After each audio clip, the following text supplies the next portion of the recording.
కేసీఆర్ కనుమరుగు. తెలంగాణను ప్రజలకు దూరం చేసిన కేసీఆర్, ఉద్యమకారులను దూరం పెట్టి ద్రోహుల్ని దగ్గరికి తీసిన కాక, స్వచ్ఛమైన తెలంగాణకు కాంగ్రెస్ ప్రయారిటీ, ఉద్యమ స్ఫూర్తిని తట్టిలేపుతున్న రేవంత్ సర్కార్, 3 నిర్ణయాలతో తిరిగి ఉద్యమ గుర్తుల చేరువలోకి. కేసీఆర్ ఆనవాలను తుడిచి ఉద్యమానికి సముచిత గౌరవం, నియంత గుర్తుల్ని చెరిపేస్తున్న కాంగ్రెస్ ప్రభుత్వం, 3 నిర్ణయాలతో కేసీఆర్ లో కలవరం, టీఎస్ ను టీజీగా మార్చడంపై ప్రజల్లో హర్షం, జయ జయ హే తెలంగాణ అధికార గీతంపై నాటి ఉద్యమ జోష్. ఇకపై తెలంగాణకు కేసీఆర్ ఓ చేదు జ్ఞాపకమే. ఇది కేసీఆర్ చేసిన పెంటను కడిగే క్రమం.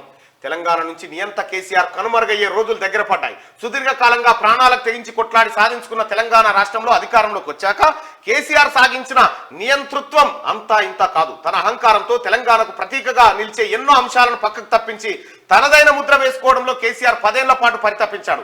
చివరికి తన పార్టీ తెలంగాణ రాష్ట్ర సమితి పేరును సైతం భారత రాష్ట్ర సమితిగా మార్చేసి టెక్నికల్ గాను తెలంగాణ పదం లేకుండా చేసేశాడు. ప్రాణాలకు తెగించి కొట్లాడిన ఉద్యమకారులను పక్కకు తప్పించి ఉద్యమ ద్రోహుల్ని చేరదీసి అందలమెక్కించాడు. ఈ తరుణంలో తెలంగాణ ప్రజానీకం కేసీఆర్ కాక బుద్ధి చెప్పి ఇంటికి పరిమితం చేశారు. ఈ క్రమంలోనే తెలంగాణపై కల్వకుంట్ల చంద్రశేఖరరావు అత్యంత బలంగా తనదైన శైలిలో వేసిన ముద్రను కనుమరుగు చేసేందుకు సీఎం రేవంత్ రెడ్డి నేతృత్వంలోని కాంగ్రెస్ సర్కార్ అడుగులు వేస్తోంది. ఇటీవల తెలంగాణ కేబినెట్ సమావేశంలో తీసుకున్న 3 నిర్ణయాలతో కేసీఆర్ లో కలవరం మొదలైంది.